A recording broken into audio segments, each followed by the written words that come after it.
Hello guys, welcome to my new blog. তোমরা সবাই কেমন আছো? আশা করি ভালো আছো। আমিও অনেক অনেক ভালো আছি। তাই ভাবছো?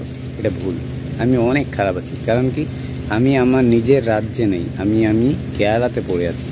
তো এখানে যারা কেরালাতে আসছে তারাই জানে কেরালার মর্মটা কী। কারণ যারা দেশের নিজের এলাকাতে আছো তারা নিজের এলাকাতে কাজ করে খাও, সেটাই ভালো। কারণ বিদেশে কেউ আসবে না। দেশের বাড়ি নুন ভাত খাওয়া ভালো, বিদেশে এসে মাংস ভাত খাওয়া ভালো না, জানো তো কেন বলো তো? এখানে কেরালাতে এক নম্বর ভাষাটা আলাদা, ভাষাটা তোমরা কেউ বুঝবেই না। এখানে হিন্দি এখানে কেউ বুঝে না, কম বুঝে। তো এখানে নারকেল তেল খেতে হবে, এখানে ভাত রান্না করে খেতে হবে, নিজের জামাকাপড় নিজের ধুতে হবে, কত জ্বালা বলো।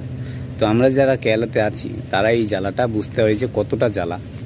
তো তোমাদেরকে আমি বলবো যে তোমরা কেউ কেরালাতে আসবে না, কারণ কেরালাতে একবার আসলে কেরালা কোনো দিনও ছাড়তে পারবে না। কারণ কেরালার টাকা একবার যে হাতে নিয়েছে তার একটা অভিশাপ লেগে গেছে যে কেরালা কোনোদিনও ছাড়তে পারবে না। তাই বলছি, কেরালা কেউ কোনোদিন আসবে না। যারা এসে গেছো তারা তো ভুল করেইছো। আমি যেমন অনেকটা বড় ভুল করে ফেলেছি কেরালাতে এসে। কেরালাতে আমার প্রথমবার আসাটাই ভুলেছি। আমি কেরালাতে আসছিলাম সেই 10 বছর আগে। কেরালা প্রথম 3 মাস কাজ করে গেছি, তারপরে কেরালা কোনোদিনও আর ছাড়তে পারিনি। দেশের বাড়িতে টাকা আমার হাতে ধরাই দেয় না, তাই কেরালাতে বারবার আসা। তো আমি চাইছি যে কেরালাতে আরও 3 বছর থাকবো, কারণ যেহেতু ঠকে গেছি, আরও 3 বছর ঠকি, তারপরে দেখবো। কেরালাতে প্রথম আসছি, ভাষা বুঝিনি, খাওয়া দাওয়া খেতে পারিনি। দোকানে যেতাম, সব দোকানে কেমন একটা গন্ধ খাওয়া দাওয়ার মধ্যে। তো নারকেল তেলে খাওয়া দাওয়া খেতে পারতাম না।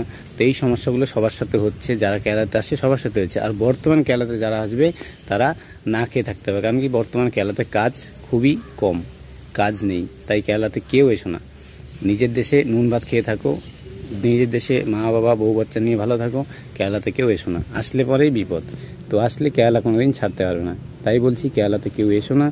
আর পারো তো নিজের দেশে একটা কোনো কিছু করার চেষ্টা করো। আর আমাদের মতো কেরালাতে এসে নিজের লাইফটা বরবাদ করো না। কারণ আমরা এখন দেশে বাড়ি গিয়ে কাজ করতেই চাই না, কারণ আমাদের দেশে বাড়ির টাকা হাতেই লাগে না। সারাদিন কাজ করবে 400 টাকা 300 টাকা দিবে, আর কেরালাতে সারাদিন কাজ করবে 900 টাকা 1000 টাকা দিবে, ভালো। কিন্তু গরমে দেখবে হিসাব করে যে একই পড়ে যাচ্ছে, 500 টাকা পড়ছে দিনে। তো কী লাভ? কেরালা এসে লাভ আছে? লাভ নেই। আমরা কেরালা এসে মূর্খ হয়ে গেছি। কারণ কি, কেরালার ভাত একবার পেটে গেলে অভিশাপ হয়ে থাকবে, সেটা সারা জীবন থাকবে পেটের মধ্যে, হজম হবে না। তাই কেরালাতে কেউ এসো না। তো আরও কিছু কথা আছে, অন্যদিন বলবো।